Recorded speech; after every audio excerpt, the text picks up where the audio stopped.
1968 was an incredible year for Canada at the Olympic Games in alpine ski racing and for Nancy Greene. But for myself, it was an incredible year because it just seemed like everything I was doing was now coming together and working to finally reach my dreams. I had been able to watch Jean-Claude Killy and Nancy Greene, and then to the Ski Meisters Award banquet to receive this trophy for the most outstanding Ski Meister of the year and understanding what it meant to be a Ski Meister. I really was living the best life. I'm Jungle Jim Hunter, and you're listening to 831 Living Your Best Life podcast, and our goal is inspiring participation, communicating precision, and empowering performers to podium. And I hope you will tell your friends to go to their favorite podcast provider or to junglejimhunter.com and subscribe, download, and click on like and rate and review us, and let us know how we can help you and what things you would like to know. I'm all about helping other people when they write me, and helping them by podcasting or writing them personally and writing to them and even talking to them if you ever want to talk to me. But I need to know what you need to know. And in this most difficult time, in this COVID-19 period of time, everything that I'm doing really revolves around the concept of, are you a first responder? Are we a first responder? Am I a first responder? I remember the minute that they told me I couldn't work anymore. When COVID-19 came out, I got up that morning and wanted to go to work, but couldn't. And so I made little sheets up and cut them out of the paper. And I took them to every address that was within walking distance on my block and said, "Hi, my name is Jim Hunter. I'm here to help. Whatever you need, let me know. Here's my phone number. Here's my email. Here's my text number." And we were able to help people. And that's the goal of this podcast. It's about helping people that are struggling, that are fighting, that are trying to get through. And I want to end this week with what happened after the Ski Meisters Awards banquet and Nancy Greene putting her hands on my face and said, "Go do it." My father still wanted me to play hockey, and I still was playing hockey. But I wasn't doing well in hockey because I really didn't want to be there. I wasn't doing well in school, and so I was so focused on skiing that I remembered having this time with my dad when he used to say, "You're never going to make it. It's too far. It's too much to do. Look at it. You only ski 18 weekends in a year, 36 days, because 2 days every weekend. 8 hours a day is 280 hours. That's 12 days of skiing in a winter. How are you ever going to get to the Olympics on 12 days of skiing? In 6.5 years, that's 144 days. If you add in the Christmas camp and the Easter camp and a summer camp, you add those days together and put them all together, you end up with, in 6.5 years, 196 days on skis. You're never going to make it."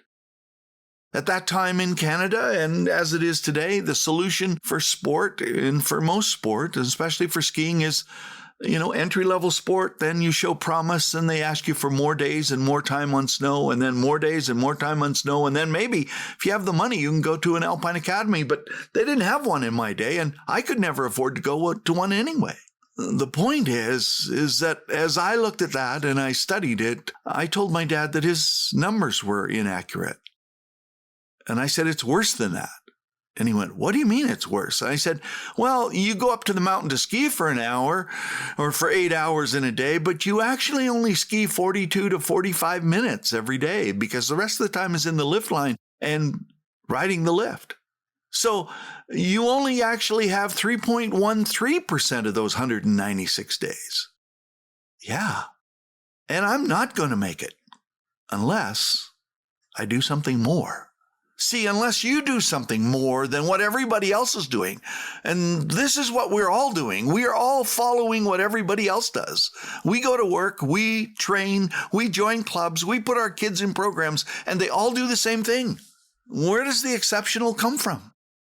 For me, when I went to school at Colonel Irvin that first year, in 1965, and I crossed over what is now McKnight Boulevard, and I know you're not from Calgary, you may not understand this, but just take my word for it. We had to go on Northmount Drive that went over a valley that was called the Spy Hill. Streetlights were on top of it, and underneath it was this valley that is now McKnight Boulevard. But at that time, it was just a hill that faced to the northeast. And when the first snow came, I said, I can ski there under the streetlights. And because I was used to getting up at 4 a.m. to milk the cows and to skate on my hockey rink at the farm, I stuffed my skis and poles and my training skis and poles and some slalom gates under the bridge.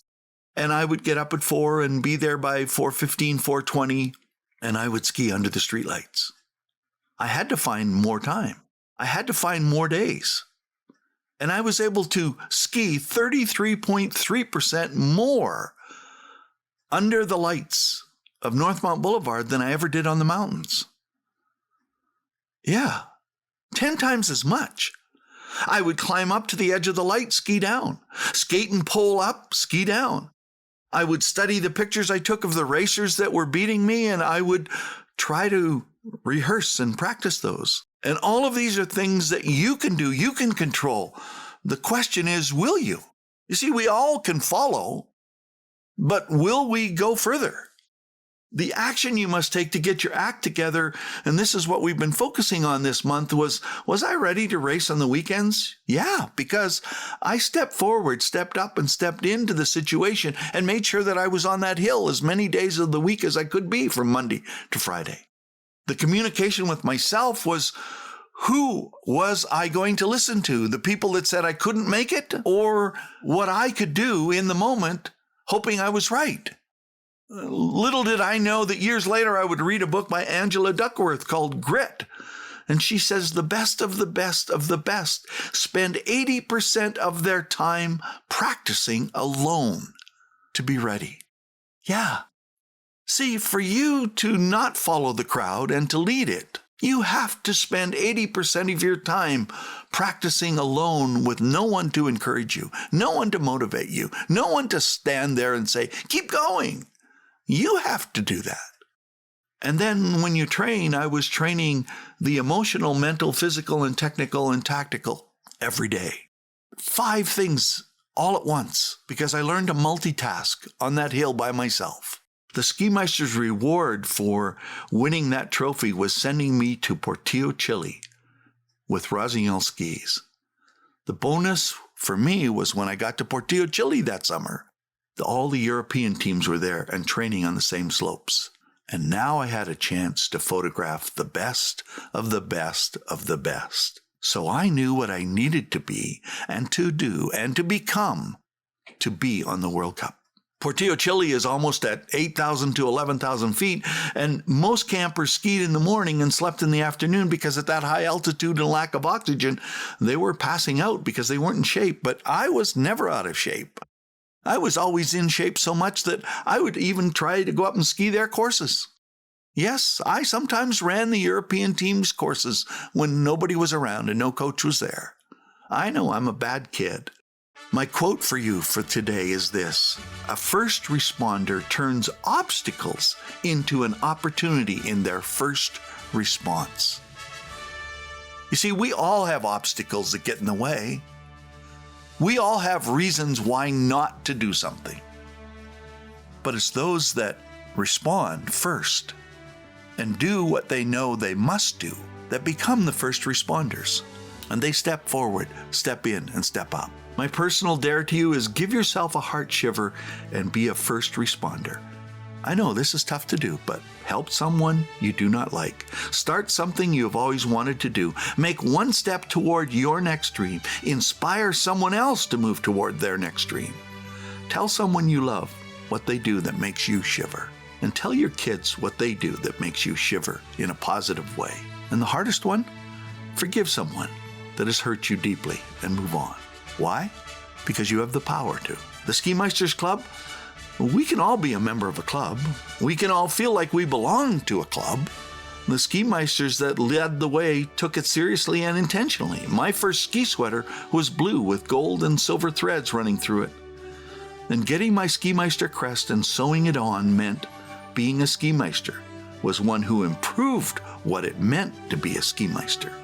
I cannot thank them enough for making the investment in me to send me to Portillo, Chile for those 3 weeks that gave me a real glimpse into what I was going to become. I really appreciate you listening. I hope you'll have grown before we meet next time.